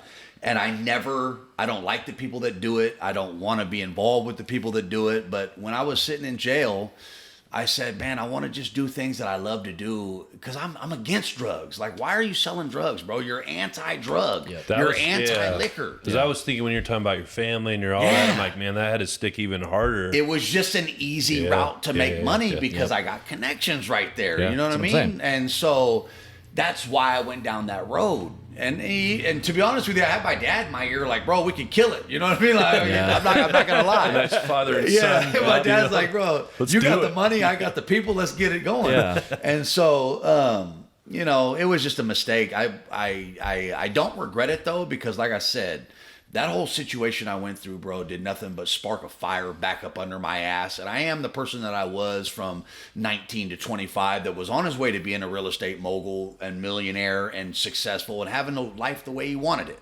You know what I mean? It just took me a little bit longer than I anticipated. I didn't want to work after 30. I was on pace to retire at 30 and have money in the bank and live where I wanted to live and whatever. Shit, like I said, shit in life happens and you have to find a way around it. And so I did that now, and I have the money now, and I'm not as successful as I want to be, nor am I as successful as I'm gonna be. Because I promise you, this shit is not gonna stop. We're at day 597 of being all in on me, and it's never gonna stop until I can't do it no more. And I'm gonna lead by example for everybody that believes in me, and whoever comes through my program, I'm gonna show them the way that worked for me. If it can work for me, it can work for them. Yeah, and you're 40, so that's 40 years another. Old. I look 30. I look like I'm a young 30-year-old, and I move around like I'm 25. To have a six pack at 40 with I don't even. Age is just a number to me. Yeah. I don't even talk about age. Like I tell most people that I'm 30. You know what I'm saying? Yeah. But yeah. Eventually down the road, when I'm 50 with a six pack, I'm going to say I'm 50 with a six pack. I might know what I'm doing. You know what I'm saying? But no, to get back to the dogs, I've been against dog breeding my whole life. And when I sat in jail and I'm like, dude, I need to find things that I love to do that can make me money as well. I love real estate. So I did have a fourth plan that I was going to do when I was locked up. I was going to get out and get my real estate license. Being a convicted felon now, I was told I can't get a real estate license. So I didn't check that box. But I'm hearing that I might be able to get a real estate license still. So if I'm going to look into that, and if I can, I'm going to check that box as well, just to save me some money when I buy and sell houses. But so it was the fitness company, it was the meal prep company, it was the dog thing. So like I said, before I got arrested, I spent $100,000 on 2 Merle fluffy French bulldogs, and a male and a female, and I still have them. Ewok and Trina is their names. I love it. And they're both Merles, and they're like my kids. And we know all about that. We have a apartment. yeah, for exactly, and that's the way it got to be. But she's had 2 litters now, and the way I kind of came about or get around the breeding thing is that I wanted to be one of those breeders that does it the right way. Who every puppy that I ever have through my females or whatever, they're going to be treated just like they're my own. Like we have 7 dogs at the house right now. Those dogs are, dude, spoiled rotten, bro. Like they run As my they house. should be. Yeah. They That's literally the way it is. they run my house. I shit you not. But I didn't want to be like these backyard breeders that just cage dogs and, here's the highest bidder. We vet everybody we sell dogs to. We make sure they go to the best. I turned down $40,000 for a dog on my last litter and kept her. Her name's Ropey. She's a big rope Merle French bulldog. She has the big rope on her face. She looks basically like a miniature Shar-Pei is what they look like, but they're called big rope Frenchies. And we have her. I could have sold her for $40K, but I didn't like where she was going, and I turned it down. I said I'm keeping her, and I kept her. So it's not about money with me. Where do you sell these dogs at? I have a partner in this with me that is real tied up deep in the dog game, and he helps me with the selling and stuff. But at the end of the day, I have the final say. Like, we're selling her or we're not selling her to that guy or that girl. So you meet the potential new owners. Yeah, you talk with he'll them. tell me. We'll discuss it together. And even he said when we had that offer for my girl Ropey, he's like, I said, what kind of guy is he, bro? Be honest with me. And he said he's a breeder. Like, he's one of these, he's one of these guys that she might spend a little time in a cage. Not saying her whole life, but she's not going to have the life that she's accustomed to with you. And I said, I'm not selling her. So you don't want to sell to other breeders. You want to sell to someone like us that just wants a dog. I do, but the breeders are the ones who pay the big money. So we have 2 husky coys right now, which they're a special type of French bulldog. They're really rare in America, and those dogs are going to go for $25,000-$30,000 a piece. But the only people that are going to pay that kind of money is the kind of people that know what those dogs are worth and what they can do if you breed them. So you have to find breeders that are breeders Legitimate. Like you, which is Good tough. breeders. Hella hard. Yeah. Because I tell you, 90% of breeders are pieces of shit. Because they know they can the dogs are going It's to a make them money money. thing. So yeah, It's a money thing. I don't They care don't- about the dog. Just Yeah. keep having babies. And Like, I hate that. And that's why I never bred. That's why I was against breeding my whole life. But I want to kind of be one of those dudes that I'm not going to change the world, but you know what I mean? I could definitely change my little 2 cents. So you have to find the breeders, that 10% that aren't pieces of shit, pretty much. Yeah. That's what I try to do. hard to do. Like, we took a lot less for one of the puppies we just sold out of the litter that we just had. I took probably a third of what I could have got for my boy Buddy that I just sold, and sold him to a home that is just pet only. But I could have got $15K for him. I took $5K for him. And how hard is it when you have these little puppies you invested? Is it hard to give them away? My girlfriend cries every time. The worst. I don't know how I could do that. It's hard, bro. And she's like, I'm done with it. I don't want to do it no I more. would just How keep many- all of them. How many? Well, you got 7. We got 7 right now. Yeah. We're the 4 for sale. When can you, like, how many months are they for sale? We usually don't want to let them go before they're like 12 or 16 weeks. Okay. Because But I want still, them to have all their shots, and I want them to be, fully healthy. But you're there feeding them, bottle filling. Dude, your my girlfriend's girl there. does all that. Yeah, I couldn't imagine Sounds that. amazing. Yeah. No, that sounds fun. First of all, that's great. But I'd have to know. I'd have to be like, okay, listen, we're gonna give you this dog, but you got to take pictures. Yeah, You got to yeah. send us weekly updates. We do that. Yep, that's See, what and we want. that makes sense. Yeah, but I'm glad you explained the Siberian Koi because I saw that you had a dog and The husky Koi, or yeah. the husky, right? Yeah. You had put a husky, and I'm like, that ain't a husky, bro. This guy doesn't know what he's talking No, about. no, That's clearly a French bulldog. Yeah. Like that ain't a husky, but. But yeah, they're amazing, and I didn't realize this. They've overtaken Labradors as the most popular dog in America, which is crazy to me because, to be honest, Labradors are working dogs. They're they're useful for a serve a lot of purpose. things. Frenchies, no offense, are not that useful for anything other than looking freaking adorable and making people want to hang out with you, right? Like, I mean, I'm sure. Well, I was gonna say you have a girlfriend, but if you didn't, you would definitely be walking a few of those, Frenchies down to the park, because they're chick magnets. Let's just be real. They are, and they are like they're one of my favorite breeds of dogs. I love anything with the smushy face. Yeah. I like their energy is unreal, but they are funny dogs. They are just they have crazy personalities, all of them. Yeah. But that was one thing I just wanted to be. I kind of wanted to set the tone and set the trend on being a real breeder that doesn't. And I'm not going to do it forever. It's just something that I wanted to do. Yeah. You know what I mean? I had the 2 dogs to do it with. I spent a bunch of money on them, and we're on litter 2 now. So we'll see how I feel like it's something you can keep doing. It's not something you necessarily have to keep doing. It is a lot of work. It is a lot of work, and something that maybe I'll have a litter a year just to keep my LLC open. That's what I'm saying. I feel like you can still get away with like once a year. Yeah. It's still a lot of work, but it's only that. But I'm curious, how many are they having in a litter typically? Like about 5 or 6? First litter I had, so I've only been in it I've only been out 18 months. Okay. So I've only been in it for that period of time. But we've had 2 litters. The first litter I had, I only had 2 pups. Yeah. I kept one. I sold one. And then the Ropey, the $40,000 dog, I kept her. And then on this last one, we had 5. Okay. So that's what I would think. I tend to think they have somewhat smaller litters, which is tough. But I mean, still, it's it's amazing. You're going to get a better chance of getting a really amazing dog. Yeah. I mean, no offense to Magic, my old Labrador was one of 14 in a litter, right? Damn. The next dog I had, Buster, was one of 5, and there was a significant difference when you look at where they were at, like, because we both got him at 2 months, and Magic looked like he still hadn't like fully developed. You know what I mean? No offense, Magic, that was my boy. Yeah, loved him to death. One of the sweetest dogs you've ever seen in your life, but it was like his ears were tiny, Buster's got these big old floppy ears, and I think it was part of the thing is that these smaller litters tend to have healthier babies. They say the smaller the litter, the better the dogs. Yeah, so that's a big thing. But God, Frenchies are just amazing. I mean, they're the best. But so you got a lot of different lives you're living here, and I think that's amazing. Like I said, the nonstop. Man. The baseball player guy you were in 18, stealing everything too. So this guy was stealing more than bases.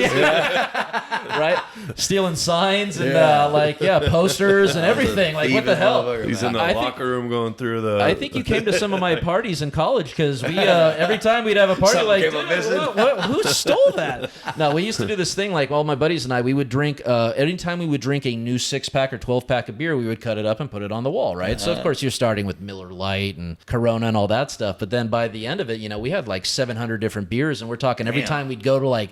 Someone would go away, like we want to get those boxes, put them on the wall. We'd have parties and some of those boxes are gone. I'm like, what did you need that box of beer for? Like, you didn't drink it, like fucking up my display. Right? Like someone's out there just like bragging like, oh yeah, we drank this beer in Barbados. It's pretty cool. Yeah, Germany. Like, whatever, dude. What are you doing? Quit stealing our shit. But that's amazing. You were basically thieving everything. Yeah. I'd say from the age of 15 to early 18, I was out there fucking just pillaging whatever I could. What was the biggest thing you ever stole? If you can say it on camera. Yeah. I was robbing houses and shit. You know what I mean? Or smashing dashes and shit like that. But I everything that happens bad to me, bro, I always chalk it to the karma shit. You know what I mean? Like, because you were doing foul ass shit when you were a kid and came back to you. I just feel like I've been paid back already. Like, I didn't need this last one. Like, because I've been through a lot, man. Yeah. Like, and I felt like karma had already. We were even. But then this last shit happened with my house getting robbed and then me catching a case after that. Yeah. And it's a rough year. I was going to say, that was a rough week. Bro. That was like a rough too. Right. So I want to get back to this too. So your buddy steals all your shit. You don't see him after that at all, right? To this day. Right. Because I was going to say, like, that's one of those that would even bother me more if he's around and being like, oh my gosh, I'm so sorry. Let me pat you on the back. Hey, I think I know who did it. Like, that would like bother me more. Like, no, the type of dude I am, bro, is it's on site if I see somebody that has anything to do with my shit. Yeah. Well, and I was going to say, getting ghost guns is tough, right? That's not something like you can just say, like, I got a gun, it's for protection. You don't get a ghost gun for protection. You get a ghost gun for offensive. If you plan on using a gun, you get a ghost gun. But it's crazy. A lot of these cats run around with guns, they'll never use the motherfuckers, though. They're cowards, bro, and that's what they have the guns for, to scare you off. They don't want to pull a trigger. But think about where your life could have been if you would have ran into him. So he steals your money and say you shoot shoot him. I could talk. Yeah. I could tell you another. prison forever. I could talk with you for another hour about the shit that went through my head. I didn't sleep for a month after I got robbed. Oh, I'd Yeah. be so pissed. Yeah. I was up creating scenarios in my head that I never came up with one that I fully thought I could get away with, so I never pursued them. You know what I mean? Well, it's hard to get away with any of that. You watch First 48; they got cameras. I mean, everything's recorded. yeah, now. and you didn't know, but you had the cops watching you And too. I didn't know that, Yeah, yeah. but thank God again Yep. that they were watching me, bro, every day. They watched me for 7 months before I ever got arrested. But they never caught anybody coming from my house with drugs. They never caught anybody coming to my house with drugs. They never caught me with drugs. So literally, they watched me for 7 months and didn't have shit. Wow. If I never got that ghost gun and got pulled over with that ghost gun, they would have never had anything to come in my house. But with. you wouldn't have. I wouldn't have stopped. Yeah. Yeah. And who knows how big I would have took this shit. Yeah. You know what I Because mean? you seem like the guy that's not going to do little shit. I'm never gonna do anything Yeah, little. it's going to be. I'm all in on Yep. if we do collagen, Yeah. I'm all in. Yep. I'm pushing that shit every day. Yep. Yeah. So and also you were talking about sports gambling. I Obviously, do big sports bets. I got a sports ticker here. I love that. What do you do? What is your do you prop I bets, used to or bet on everything. I used to bet on baseball, basketball, boxing, MMA, football. That's sick as fuck, man. I need that for my house. You don't want to know how. Yeah, it was one of those purchases like, man, that's too expensive, and then That is after like a year, I'm like, I got to pull the trigger. But it's you got to pay like monthly, and it's for like a bar. Yeah, it's for this mini sports book. Yeah, I don't know yeah. if you've seen my TV setup, but Yeah, it's I have sick. the I 85 love inch that. and the 240s. Well, Yep. William Hill paid for that because William Hill, the sports book. Oh, okay. Yeah. Yeah. So anyway, I used to bet on everything. I pretty much narrowed it down to where I stopped betting on anything that wasn't guaranteed profitable.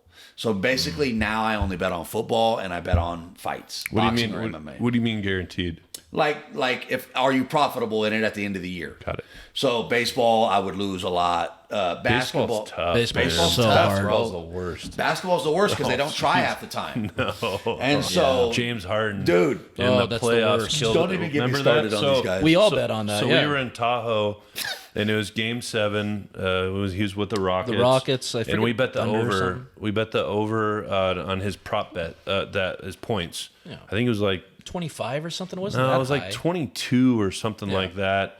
I'm listening. And he literally had, gosh, was 12 it points or 12 something? Yeah. points, and he would One just of the worst game shooting. He just quit by the third quarter. but that's James. He just Yeah. gave up on big game, James. Yeah, he gave up, and we all put our money in at the time. Yeah.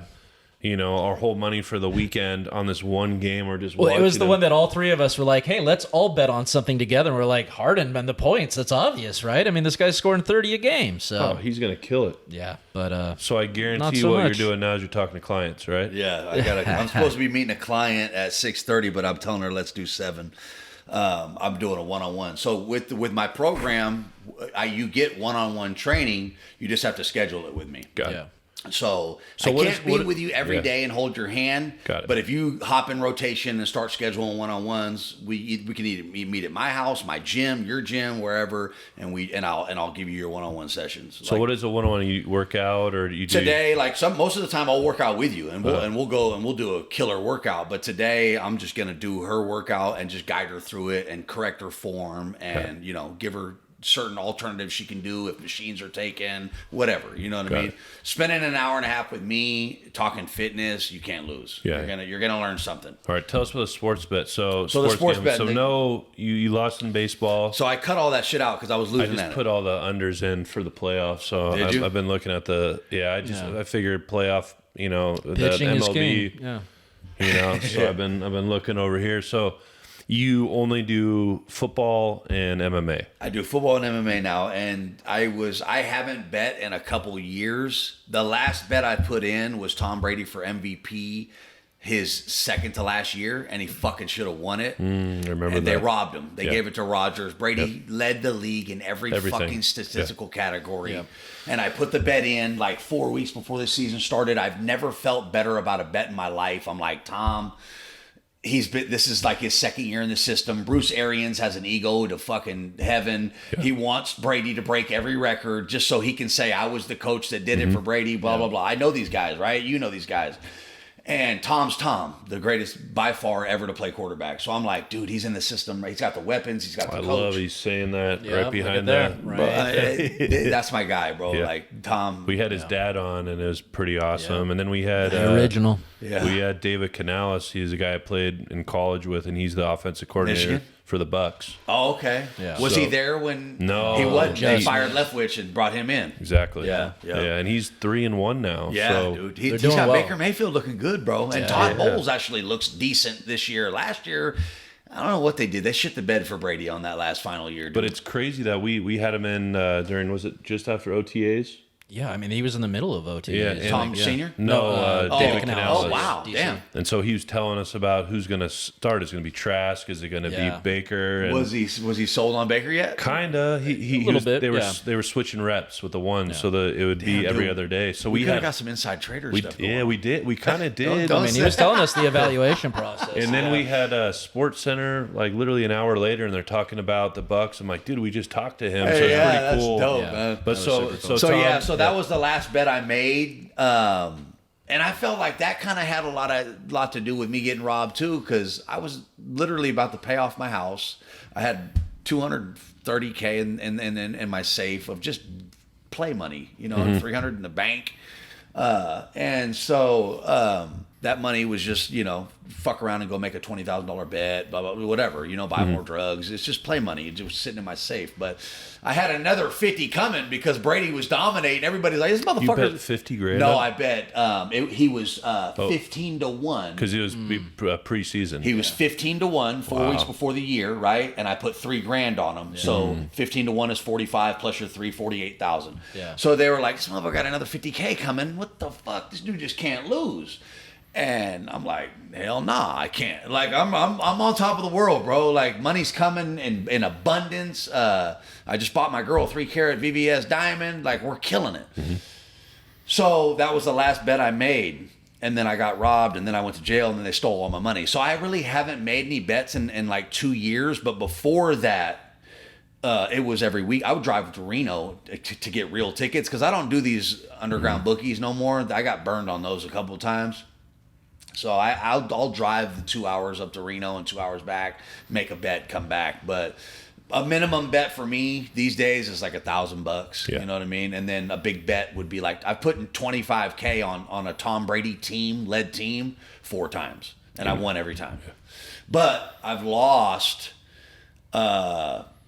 So one month, dude, I won about $80K, and I was talking about moving to Vegas and doing professional sports betting for my life. Like that's how hot I was. And when you make money that easily, and it's based on your knowledge, and everybody's telling you not to do it, and you do it anyway, and you're cashing these tickets, bro. You feel like God. I shit you not. The feeling, and you might know. I don't know. Your bets might be big, but when you cash a ticket like that. And you do it 4 times in a row, and you got all these naysayers saying you're going to lose, and you're like, dude, I'm that motherfucker. Mm-hmm. You know what I mean? And it takes you to a whole nother confident level, man. And to where I was just like, fuck Sacramento, fuck my job, fuck everybody. I'm moving to Vegas, and I'm doing this shit for a living. You'd be good at that, like doing bets and stuff like that. My mind always does business, so I'm like, man, we should do that together. Yeah. Because those guys make They make good money. So check it out. So I won the $80K that month, and then the following month I lost like 60. And my last bet that following month was I lost 20 on Patriots versus the Eagles. I did not think there was any fucking way, and I took the money line too. That was any way that Nick Foles was going to beat Tom Brady in the Super Bowl. Oh, gosh, that's so bad. Yeah. Dude, who's your kryptonite player? Mine's always Matt Ryan. If I bet for him, he shits the bed. If I bet against him, he just goes off. I don't really have Matt one. Ryan. I don't bet on people I don't believe in. Yeah, screw Matt Ryan. Dude, every time. Yeah. Did you have any money on the past Falcons 28-3? No, I wish I did. Fuck. Yeah. I've been, so our family, as we had Brady on here, his dad, and my parents, his parents, he always makes fun of me as I always bring it up. I don't think I've brought it up in any of the podcasts. No, not really. But they're best friends, right? So Oh, your parents and his parents? Yeah. So Fuck, I bro. grew up with them in San Mateo, and but our parents are best friends, and so we've gone to either myself or my parents. We've gone to every Super Bowl, and it's been such a journey. Like my mom's calling me crying, like the first one against the Rams. Yeah. I was in spring ball in college, and just tears, and it's been. I get like goosebumps. Yeah, just, dude. you know, that the picture right there is from when he beat the Carolina. Eagles. Oh, Eagles. Okay. Eagles. Yeah, It was in Jacksonville though, and we're backstage. He has his own. The best is the post parties. I didn't even care about the game. Like that was the best part. Yeah. He had his own room, and we're there with there was like Lionel Richie, Snoop Dogg. Dude, I can only imagine this And time. I'm there. I'm 22, 23 at the time. So he was only 26. This was like his second Super Bowl, I think. Yeah. or Third. No, Eagles was three. Yeah, third Eagles Super was Bowl. third. And so we're back there, and Bridget Monahan, the girl from iRobot. She used to be so bad. It's dude. his first. Yeah, it's that's his first son. baby's Baby mama. mama, And we go out. She was out there, huh? Yeah, she was there. What was she looking like?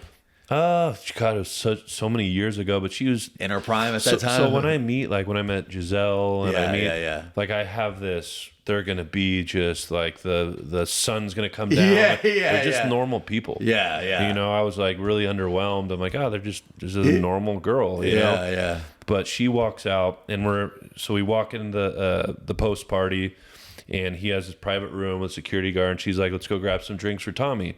I'm like, whatever you say, Bridget, of course. Yeah. So she grabs my arm, and at that time, I was probably the same weight, the same height as Tom, brown hair. So I walk out, and everyone starts taking pictures shit. for like 2 seconds, and I'm like, oh, that's not him. Yeah. But I was just like waving my hand, but it's been an awesome. Now it's weird because I have no one to root for. Yeah. It's the first time in 23 years. Don't let David Bakhtiari hear you say that. Oh yeah. I got no one to root for. Okay. Is he still playing with Green Bay, or is he? Yeah, he's retired? hurt. He's hurt. He's been hurt a lot So lately. it's his knee. We had his brother on. That dude's a savage, bro. Yeah, we're trying to get him on, but he told me, he's like, dude, I hate podcasts. Yeah, We were just at his Hall of Fame. He got in the San Mateo County Hall of Fame. So I'm sure his parents dragged him to do it and all that stuff. And his brother Eric, I'm good friends with. He played for the Niners and the Titans and Chargers, and he's all pissed. He's the older brother that wasn't on the San Mateo County Hall of Fame. Yeah. So he goes up there this is David Bakhtiari. He goes up there, gives a speech. Someone that got nominated for the Hall of Fame was like a war veteran and a former mayor. And he goes, hey, Eric, it sucks you're not up here. Suck it, like that. And that's how he finished his speech. He told his brother to suck it. It was awesome. Little brotherly love. But he's got a bad knee. He's got like 3 or 4 surgeries. Yeah. He plays a couple games and he can't get the swelling out. Yeah. So he's he just done then, can't. probably. Yeah, he got his big contract though. Yeah, he did. He got played paid. 10 years. Yeah. One of the greatest tackles in those last 10 years. Yeah, he's been killing arguably. it. Yeah, he's up But there. he just can't. It's frustrating. It just keeps. They keep taking more and more fluid out. But where we grew up, Matteo. Mateo? We always yell Matteo. We're from San Mateo. Matteo, bitch. We were around everybody. We were around, it was Brady, the Bakhtiaris. We're having. You'll appreciate. You're a baseball fan, obviously. Is that Joe Carter? No, Robbie No, Alomar. Robbie Robbie Alomar, Alomar, yeah. little second baseman. So we're having. See if you know this. You know who Ed Montague is? Yeah. So we're having him on there tomorrow. He grew up in San Mateo as well. Is he in Umpire. referee? Yeah. Oh, yeah. That's not For referee. gosh, Umpire. Yeah. how He many was years? the Yeah, I he want to was. say it was like 27 years or something in And MLB. he's the one Big, that got yeah. the Bill Buckner ball. Yeah. He has Yeah, it. yeah, So yeah, we yeah. can't wait. So he's coming on tomorrow at 2. Gotta hear some things. But we just grew up. That's why He's I probably got started stories this. like a motherfucker. Right? You would have no idea. 80s, bro? This guy knows how to talk. He knows how to tell some and stories. His dad is the one was the scout that found Willie Mays. Wow. So it's crazy. He grew up across the street from me, or I grew up across the street from him. Yeah. So I have all these balls up there, all these bats. He would just come in from a trip and be like, "Here you go, here you go." But I mean, first of all, how hard is it to say, "Hey, Willie Mays, this guy's pretty good"? You Yeah, know what I mean? right. Like, what the true. hell, guys? Well, yeah, we're excited. We're having him on. But in that in San Mateo, there was 5 or 6 people that are, Brady is insane. It's just insane. The whole thing, it still hasn't registered yet. Yeah. But we also had, who Fillmore Slim is? Oh yeah, Scar- Fillmore Slim. He's the probably the most. Oh, the big pimp. The Yeah, Pope I of know. pimping. I feel Big Phil Mo. Yeah, I know him. He was in here awesome. 3 weeks ago. 88. He came all the way out here. Still pimping. Yeah, he's dude. No. He's keeping that on the low. Yeah, but, yeah. He's going to player balls. He has a player, and he sits on a Dude, throne. Fillmore Slim, bro. That the dude's a man. fucking notorious. This one of probably the biggest pimps Of all time. Of all time. Yeah. He goes. Can't to these- believe you got him on, man. Yeah, we go to the players' ball. It's called. And Yeah. it's a real thing. I thought Yeah. Rapping Forte No, just it- talked that's about real. it. Yeah, that's it's real. real. But he knew about. So we're like I said from the Bay Area, so that's all we listen to Bay Area rap. So like when we were doing the fight promotion, we'd have like Andre Feely and Oh, yeah, Nick yeah. Christie Yeah, and all yeah. these guys over. And we'd be rapping to like UDI 11-5, Drew Down, and they're like, The Can you underground, feel the me? Bay bosses. Yeah, they don't know them cats. I said I'm doing what I gotta do. but he was like kind of shocked, like them. I'm like, yeah, like that's where I grew up. But it was really cool. But we've had so many different stories. But we love entrepreneurs, and we love your journey. How it's so unconventional and different, and we're proud of you. It's awesome as an entrepreneur. I know what it takes, and you got it. And thank you for coming on the show, man. We appreciate you. Appreciate having me. This is actually my first podcast. I've been invited to a couple, but I haven't went on. So we popped the cherry. Yeah, I love it. Well, we they're appreciate getting pretty big, man, and so I thought I'd jump on. So. Yeah, appreciate it. And then we got our sponsors. Yeah, I was going to say, you're wearing a Blue Jays jersey. Speaking of blue, Dios Azul Tequila, which I believe translates into the Blue Gods. But this here is some delicious tequila, and they are one of our amazing sponsors. So thank you so much. With our other sponsor, a nice, smooth combination. We have collagen powder and tequila. But this is EX Nutrition, collagen powder. It's one of our sponsors. You go to exnutrition.com. Yeah. And you put in discount code podcast for obvious reasons. Yeah, we recommend the combination of I the recommend that Reposado with collagen that, for or sure. the Añejo. Yeah. Not so much the Plata, but That But collagen will keep you young. Get up on that. Yeah. But we thank you for coming, Big Luke. You can find him on Instagram, Facebook, at Sucker Free Fitness. And if you want to have a six-pack at 20, 30, 40, or 50, go see him, or you're going to be fat forever. True. All right. Thanks, Luke. Thank you, brother. All Thank right. you.